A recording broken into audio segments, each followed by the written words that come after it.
새로 태어나기와 성형하기, 이게 무슨 소리인지 모르시겠죠? 지금 부동산 아파트 판에는 이 두 가지 버튼이 있는 겁니다. 하나는 새로 태어나기, 또 하나는 성형하기입니다. 이게 무슨 소리냐? 재건축 대신 리모델링, 이 재건축과 리모델링 얘기인데, 요즘에 지금 1기 신도시 안양 평촌 3분 쪽에서는 야, 재건축 기다리다가 날 새겠다, 그냥 리모델링 갑시다 하는 분위기가 있다고 합니다. 이 재건축이라는 건 완전히 부시고 새로 짓는 거기 때문에 새로 태어나는 환생이라고 생각하시면 될 것 같은데, 리모델링은 뼈대는 그대로 남겨놓고 외관과 내관을 바꾸는 거다 보니까 어찌 보면 골격을 남겨놓고 성형하는 거다라고 생각하시면 쉬울 것 같아요. 근데 이 환생의 기회가 있음에도 불구하고 야, 기다리다가 이거 순번이 안 올 것 같으니까 야, 그냥 우리 성형으로 갑시다 라고 한다는 겁니다.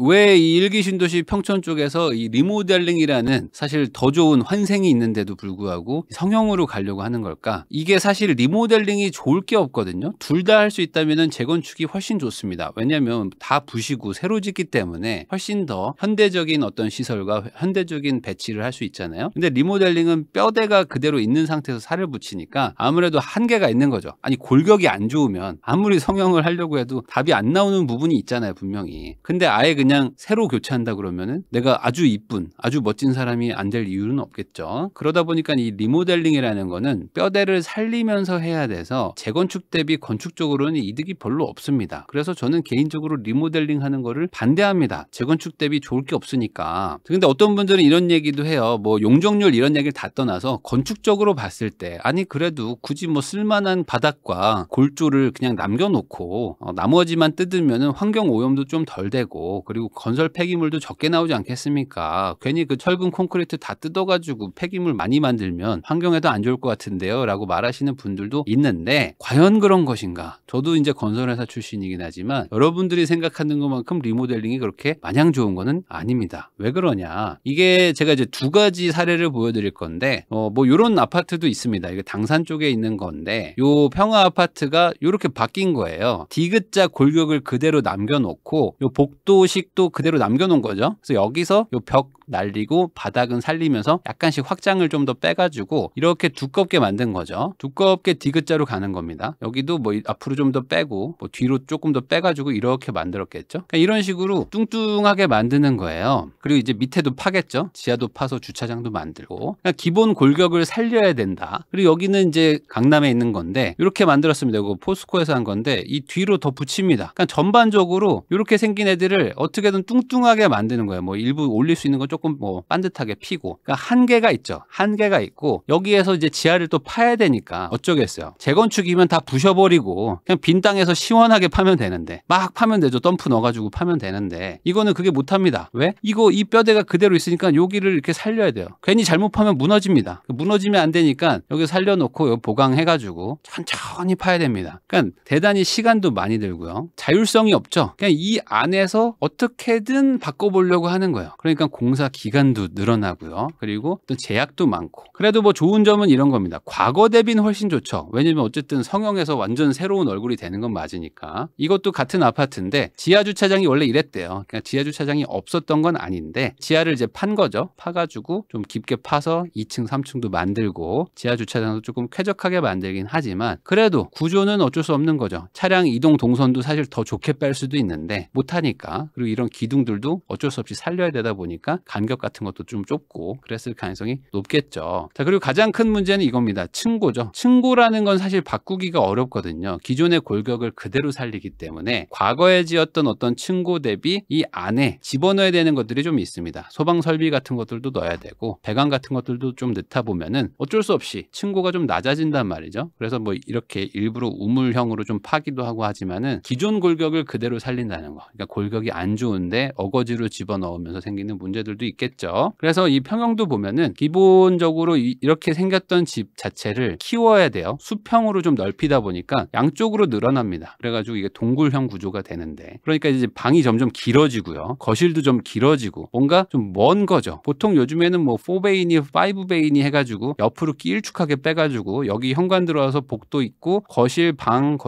막 이렇게 막 쭉쭉쭉쭉 넣잖아요. 알파룸 넣고 드레스룸 넣고 막 하는데 그런 건 안 되는 거죠. 그러니까 집에 들어왔는데 뭔가 넓긴 한데 옛날 구조인데 2000년 중반 구조인데 뭔가 이런 느낌을 받는 거죠. 물론 과거의 집 대비해서는 훨씬 좋지만요. 그래서 뭐 이렇게 좀 집이 길어진다거나 뭐 이런 식으로 나옵니다. 그래도 안 한 거보다는 당연히 낫죠. 그래서 지금 비교를 재건축과 하다 보니까 아무래도 상대적으로 공사가 좀 까다로울 수밖에 없습니다. 다 부시고 짓는 게 사실 속 편하니까 공사하는 입장에서. 그리고 공사 기간이 많이 짧으냐? 물론 짧아지긴 합니다. 골격 자체를 올리는 시간은 좀 주니까. 그렇지만 또 반대로 손해보는 그런 것도 많아요. 특히 지압할 때 좀 문제가 좀 생기는 거. 그리고 이제 구조가 요즘 집 구조로 뽑기가 조금 어렵다. 그리고 동 배치를 바꾸기가 힘들다 보니까 기본적으로 이제는 조금 천변으로 쭉 몰아가지고 하고 좀 한쪽에 좀 공간을 많이 만들어서 커뮤니티도 넣고 할 수도 있을 만한 땅인데 기존의 동이 그대로 박혀 있다 보니까 어쩔 수 없이 뭐 디귿자로 간다든지 막 이렇게 가기도 하죠. 거기다가 이제 층고 해결하는 게 좀 힘든 문제가 분명히 좀 있기는 있다. 그러면 리모델링을 하는 게 딱히 이득이 없는데 왜 하냐? 리모델링의 이득은 건축에서 있는 게 아니라 규제가 덜하다. 여기에서 사실 있는 거죠. 리모델링을 좋아서 하는 게 아니고 규제가 덜하니까 하는 약간 좀 앞뒤가 바뀐 그런 게 바로 리모델링입니다. 기본적으로 리모델링을 하는 거는 15년만 넘어도 리모델링을 할 수가 있는데 재건축을 하려면 최소 30년은 돼야 됩니다. 30년 지나야 스타트고 리모델링은 15년 지나야 스타트니까 이 15년의 갭이 상당히 크죠. 거기다 실질적으로 15년이 아니라 한 30년 가까이 더 차이가 나게 되는 게 재건축이 이때부터 스타트지 이때 할 수 있다는 보장도 없어요. 거기다가 지금 재건축은 가장 큰 문제가 이거죠. 재건축 초과이익 환수제. 재건축해가지고 초과이익이 생기면은 뭐 세금으로 환수하겠다라는 겁니다. 근데 리모델링도 비슷하게 어쨌든 새 집이 되는 건데 초과이익이 분명히 발생해도 환수를 하지 않습니다. 그러면 리모델링은 세금이 없는데 재건축은 세금을 때린단 말이죠. 거기다 리모델링은 15년에 끝나는데 재건축은 최소 30년을 기다려야 되니까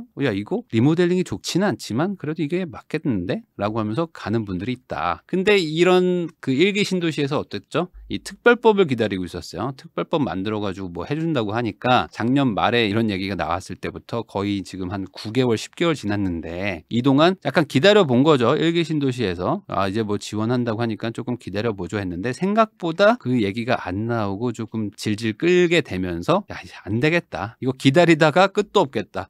환생시켜준다고 저기서 얘기는 하고 있는데 저거 기다리다가 이제 늙겠다. 그냥 성형으로 갑시다. 라고 선택했다 이겁니다. 물론 리모델링을 한다고 해서 문제가 해결되냐? 그런 건 아닙니다. 리모델링도 문제가 있죠. 기본적으로 집을 수평으로 넓히는 게 있어요. 아까 보여드린 거. 그리고 위로 올리는 수직 증축이 있는데 실질적으로는 수직 증축을 해야지만 리모델링이 좀 활성화가 됩니다. 근데 지금 수직 증축의 어떤 공법이나 이런 것들 때문에 좀 지지부진한 상태예요. 그러니까 어쩔 수 없이 제일 쉬운 수평 증축으로 갑니다. 수직 증축을 가면 이제 무게도 늘어나고 하중 때문에 이 구조적 안정성을 보장할 수 없다 해가지고 지금 이걸로 막 계속 논란이란 말이죠. 그러면 수평 증축으로 가면은 세대수 증가가 한계가 있습니다. 기존의 20평대가 30평대로 늘어나고 이렇게 집을 키울 수는 있지만 새로운 세대를 만들 수는 없어요. 그러면 리모델링을 할 때 원래 300세대인데 똑같이 300세대로 늘어난다면은 뭐 바뀌는 게 없으니까 빈집이 생겨서 신규 분양하는 그런 효과가 전혀 없죠. 기존에 살던 분들이 그냥 계속 사는 거고 조금 뭐 늘어나겠지만 크게 늘어나지가 않아서 요게 좀 문제가 있고 그리고 주차장도 많이 깊어지게 되죠. 요 상태에서 어떻게든 뭐 옆에를 파야 되니까 이 정도면 지하 3층까지는 안 가도 되는 그런 재건축할 만한 땅이 막 지하 3층, 4층까지도 가기도 합니다. 그래서 아까 말씀드린 대로 이 분양 세대가 줄어든다는 거 수직으로 늘려가지고 빈집을 만들어내면 분양을 해가지고 좀 세대수가 늘어나는데 분양 물량이 좀 줄다 보니까 내돈내산을 해야 되는 가장 큰 문제가 있죠. 그러니까 리모델링 추진하면은 공사비를 많이 부담을 해야 되는구나 라는 부담감이 느껴진다. 그러면 이제 어떤 분들 입장에서는 아니 그게 당연한 거 아니냐. 자기 집을 새 집으로 바꾸는데 자기가 돈 들여서 해야지. 그걸 뭐 남한테 팔아가지고 그것도 새로 지어가지고 뭐 분양가 싸게 하는 것도 아니고 비싸게 파는데 그렇게 해가지고 공사비 충당하면은 집을 사는 무주택자들만 손해 아니냐 이렇게 생각하실 수도 있는데 반대로 생각하면은 이렇게 좋은 입지에 그래도 300세대보다는 400세대가 생겨가지고 조금 더 빈집이 늘어나면 전월세 공급도 되고 그리고 어쨌든 집 물량이 늘어나면 가격 안정에도 좀 도움이 되는데 그런 문제도 있다는 건 좀 생각을 해봐야 되겠죠. 그런데 이 와중에 리모델링도 안 되는데 갑자기 발표가 된 정책이 하나가 있습니다. 바로 이거죠.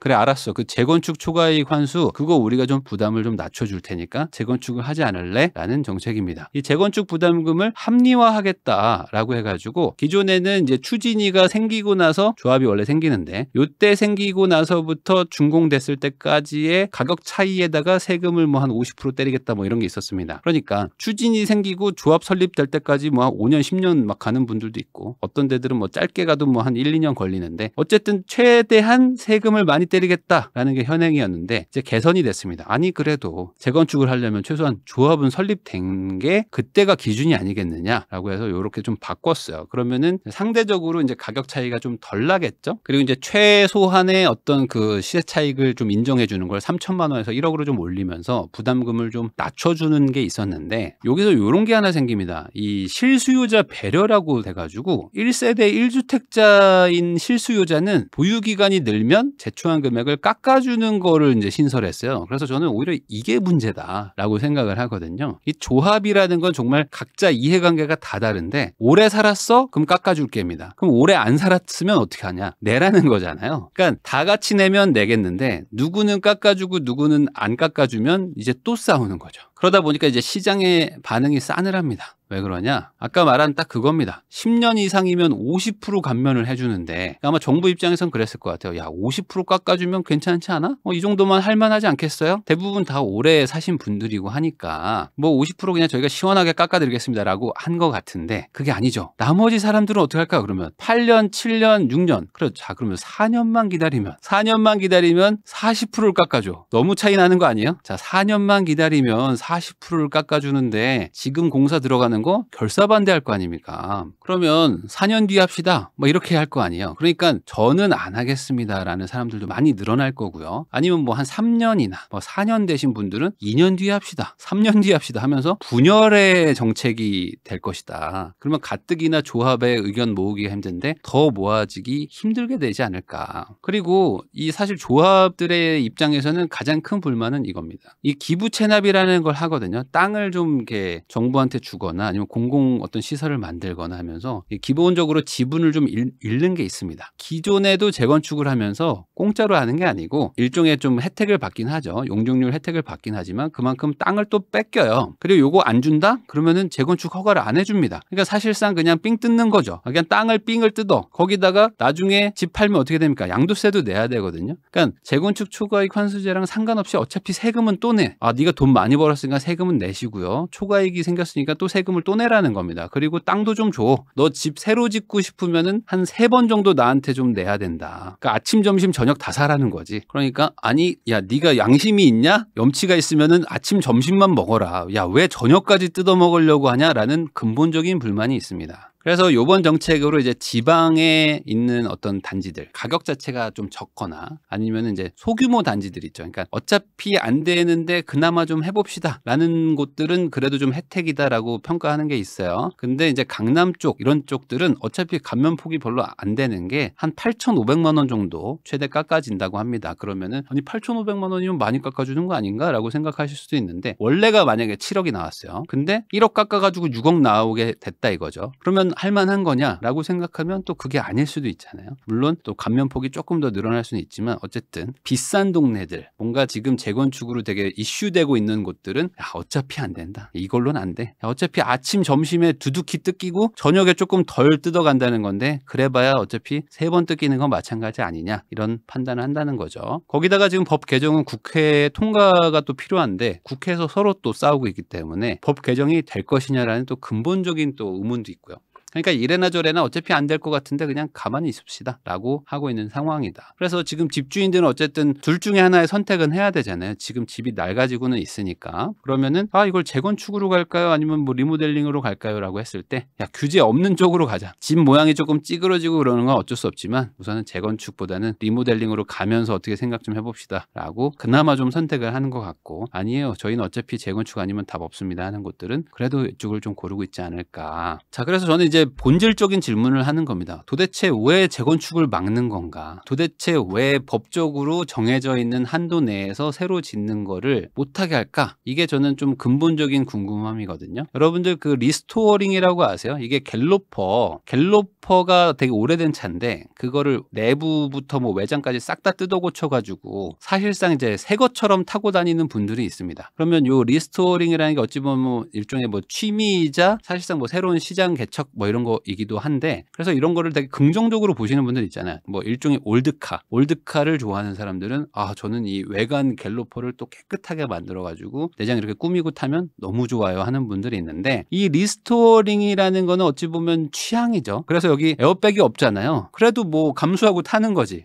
왜냐면 뭐 올드카라는 거는 뭐 취향의 영역이니까. 근데 올드 아파트가 취향인 분들은 거의 없잖아요. 그러니까 이거는 그냥 고쳐서 사세요라기보다는 사실은 이제 어떤 주거 복지의 개념에서 이건 개선 사항인 거죠. 그러니까 이거는 갤로퍼라기보다는 약간 디젤 화물차 같은 거죠. 그 매연도 너무 많이 나오고 배기가스가 너무 안 좋으니까 폐차하시고 새로 사세요, 지원금 드릴 테니까 라는 게 오히려 이 오래된 아파트 재건축에는 맞는 거 아닌가. 근데 이 정부는 올드카처럼 취급을 하는 거죠. 그냥 고치고 사세요. 그냥 좀 왜 이렇게 그 재건축을 하려고 하십니까? 그냥 이렇게 내부 뜯어 고치면 얼마나 좋아, 새 거 같네 라고 얘기를 하는 거죠. 근데 이걸 새 거라고 봐야 되나? 잘 모르겠어요. 결론은 이거겠죠. 재건축을 풀면은 집값이 올라간다는 이 논리 때문인 건데, 그러면 뭐 반대로 리모델링은 안 올라가나? 그것도 아닙니다. 이거 해도 많이 올라가거든요. 대치동에 리모델링 해가지고 가격 많이 오른 데 있습니다. 그러면 이것도 안 올라가는 건 아닌데, 야 이거보단 덜 올라가잖아, 그러니까 이 정도면 선방이지 라고 하는 게 아닌가. 그래서 집값 자극하니까 여러분들 그냥 좀 불편하게 사세요라는 게 지금 어찌됐든 간에 이 국가가 말하는 정책 방향인데 이게 잘 맞는지는 모르겠어요. 그래서 이게 국민의 입장이 아닌 정치인의 입장으로 좀 결정되고 있는 것 같아서 좀 개인적으로 좀 안타까운 부분이 있습니다. 그래서 사실 우리 국민들이 좀 많이 아는 것 중에 하나가 이거죠. 이 주택 정책하고 교육 정책의 공통점이 있죠. 뭐냐? 그냥 차라리 가만두라. 대부분의 정치인들이 주택 문제 해결하겠습니다랑 교육 문제 해결하겠습니다라고 한 다음에 어떻게 하죠? 더 망쳐놓잖아요. 대부분 교육 수능도 막 계속 바뀌죠. 주택 정책도 막 계속 바뀌는데, 그래가지고 잘된 케이스가 별로 없는 것 같아요. 그러니까 차라리 그냥 내비두면 어떻게 하겠는데 우리가 손대가지고 어떻게 해결하겠다고 하다가 또 망쳐놓는단 말이죠. 그래서 도대체 이거를 누가 언제 해결할 것인지 사실 기약이 없습니다. 그리고 또 분열의 정책이 또 나오고 있는데, 그러면 또 조합들 안에서 또 다투고 또 소송하고 또 뭐 비상대책위원회 생길 것 같은데, 그러면 또 돌고 돌아서 다시 원점이란 말이죠.